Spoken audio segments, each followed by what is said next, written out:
Hello everyone! Good afternoon sa lahat ng mga kababayan natin. Ayan, so sa lahat ng mga nagtatanong or mga nagre-raise ng concern, ayan. So, nagtatanong sila, gusto ko or nagre-raise sila ng kanilang concerns na gusto silang maging isang caregiver daw sa Canada, Australia, ayan, sa Poland. Pero paano ba daw sila magsisimula? And ano ba daw yung pwede nilang gawin para maging isang professional, maging isang certified na caregiver at makapunta ng Europe? So, ganito kasi siya. Once kayo is nagpaplano na magpunta or magtrabaho bilang isang caregiver sa bansang Canada, Australia, Europe, or kahit saang bansa man, alam nyo, ang una nyong gagawin, kasi ang isa na itatanong sa inyo, ano ba yung qualification ninyo? Ano ba yung mga skills na meron ka? Ano ba yung certificate na mai-provide mo to prove na ikaw ay certified caregiver?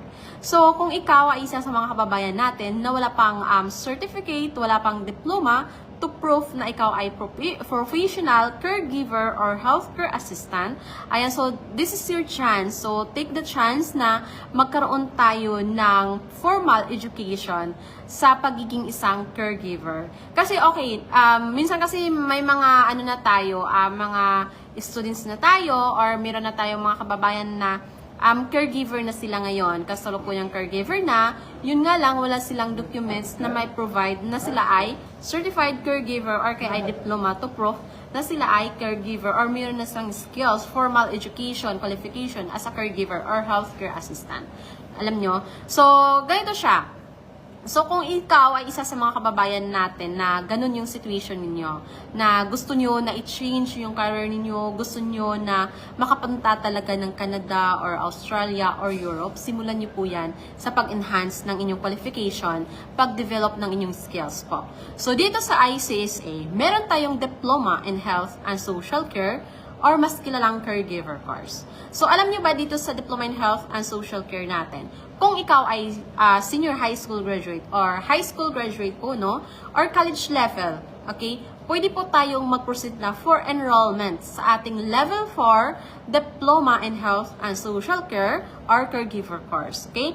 Kasi ito is meron na siyang 120 units. Yung 120 units natin, pwede po natin siyang evaluate sa WES or kaya ay ICA.